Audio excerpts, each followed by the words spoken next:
The Logitech Yeti GX and the Blue Yeti are both USB microphones that are compatible with Logitech's G Hub software. But that's pretty much where the similarities end. Logitech made a ton of changes to this microphone. Logitech bought out Blue Microphones, then they discontinued their brand. Now they're replacing this, the Blue Yeti, with this, the Yeti GX. But here are the differences between the two microphones. Like I said, they both use a USB connection, but the Yeti GX uses a Type-C to Type-A cable. The Blue Yeti uses a Type-A to Mini-B. The Mini-B is the side that actually goes into the Blue Yeti. Next, the Blue Yeti is a condenser microphone. It actually has 3 different condenser capsules inside of them. They're electrically charged at all times, whereas the Yeti GX has a moving coil dynamic capsule inside of it. It's less sensitive than the Blue Yeti. You've probably already noticed as I'm switching between these two microphones, the Yeti sounds a lot more distant. It's picking up more like reflections of my voice off of the walls, more background noise. The Yeti GX, a lot more laser focused on my voice. So overall, I think this is a better use for most home content creators for that reason. Now, as far as polar patterns, the Yeti GX does record it in a very tight super cardioid polar pattern, picking up sounds from just in front of it. The Blue Yeti can do 4 different polar patterns.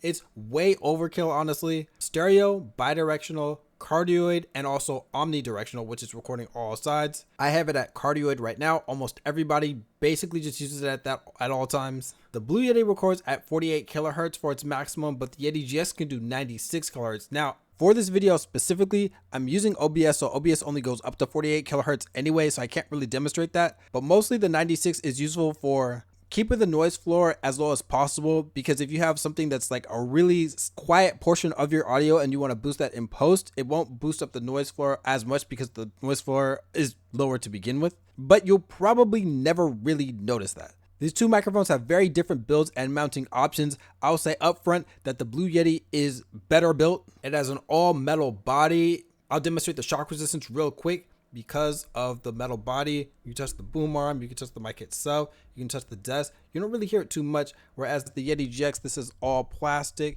and it actually does have pretty decent background noise rejection and shock resistance, but it's not the same level of sturdiness and durability of the Blue Yeti.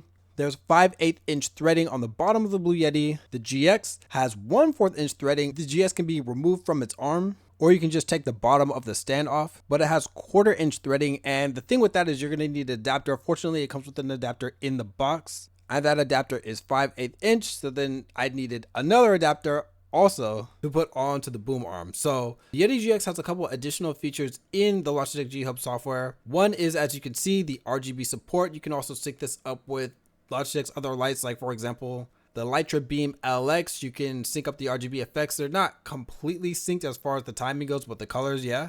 There's also a smart lock button on the back of the device. The volume knob, it'll be green when it's recording audio, but if you press it in, it'll turn blue, and this will lock the gain in place, and it will add a limiter so that if you're talking too loud, you won't clip the microphone. Now, this limiter part is good, but what I don't like is that smart lock feature has a downward expander and you can't really change it, and it's not in the Logitech G Hub settings that you can alter it, because it's not the same thing as a noise gate. It's very similar to a noise gate, and that's actually why I don't like it. Basically, really short, what the smart lock does, I've actually gone ahead and turned it on right now. So if I'm speaking really loud, then it could peak the Blue Yeti because it doesn't have that feature, but it's not going to peak the Yeti GX no matter how loud that I speak.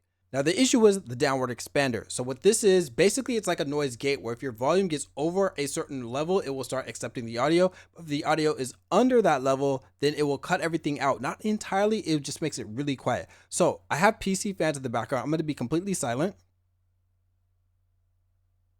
You shouldn't be able to hear them at all. I'll take this smart lock off.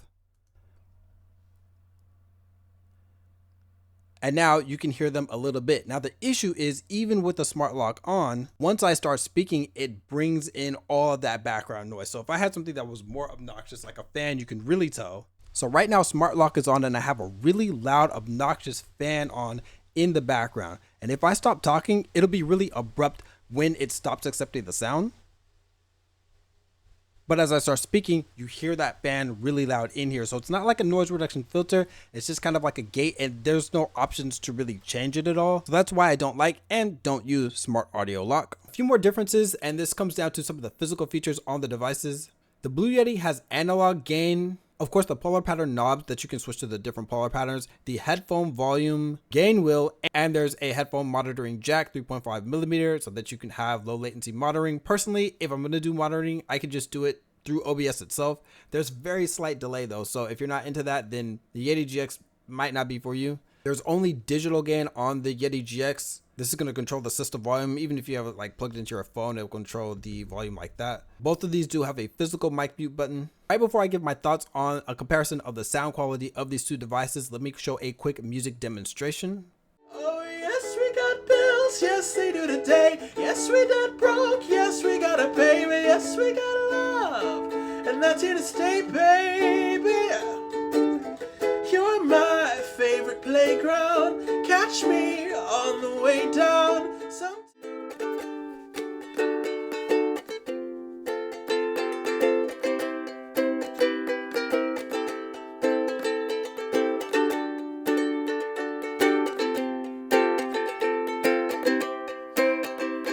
And this is a good opportunity to point out that with condenser microphones, you're speaking to the side of the microphone, but with dynamic microphones, you have to speak into the top. And even though there's really clear instructions telling you how you're supposed to speak into it, people overlook these, don't read these all the time. Even the person I hired to do music over it, they were kind of speaking like past it, and it was like angled like at the wrong angle. So basically you have to speak directly into it if you want to get the best sound out of a dynamic microphone. Condenser is a lot more forgiving, but you should be speaking to the side of that. I've seen a lot of people talk right up top down to the Blue Yeti, and it's just, that's not how that microphone works. Now for the specifics, the frequency response of the Blue Yeti is 20 hertz to 20 kilohertz. Now, the Yeti GX is a lot less, 60 hertz to 18.5 kilohertz. The range of human hearing is 20 hertz to 20 kilohertz. You won't notice it too much for most use cases because a lot of people just use a high pass filter to avoid a lot of that rumble in the 20 hertz to like 60 hertz range in general. But for like important lower bass frequencies, sub bass frequencies, you're not actually going to really pick that up much at all in the Yeti GX. And also something super high, like up to 20 kilohertz. Overall, I really like the sound of the Yeti GX more than the Blue Yeti.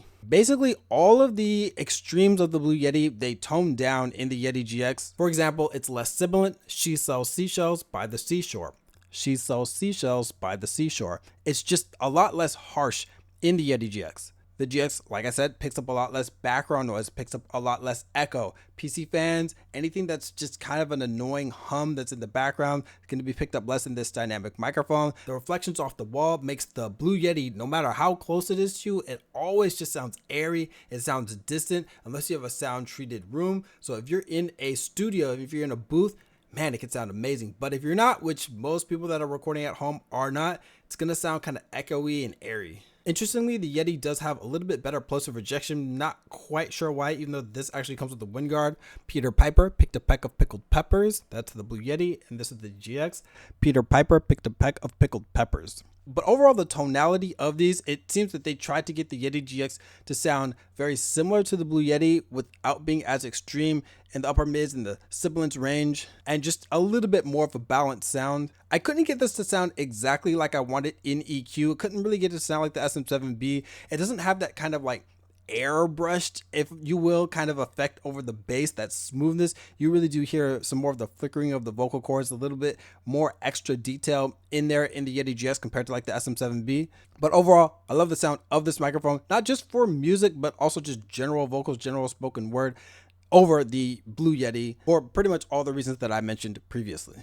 And also, let me go ahead and demonstrate a little bit of this background noise rejection with some keyboard typing. This first with the Yeti GX, and then some more with the Blue Yeti. So overall, here is my verdict. The Blue Yeti has a lot more physical features and it has a much better build. 3 condenser capsules, a lot of knobs, and got the 3.5 millimeter headphone monitoring port, all these different polar patterns. It's got a lot of stuff, but it's stuff that most people probably don't really need, especially streamers and content creators or people that are just getting on like voice calls.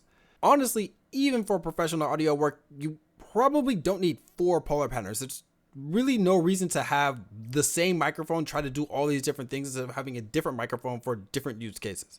The Yeti GX streamlines all this down. It's a lot simpler. It's dynamic, so it's laser focused on your voice or whatever the sound source is in comparison to like keyboard typing and other obnoxious sounds that'll be around your house. I think it has overall less harsh of a sound. I'm not going to just say that the Yeti GX is a better or superior device in terms of sound quality completely, because maybe you really like the sound of the Blue Yeti, maybe you're recording a certain instrument and this just picks it up perfectly.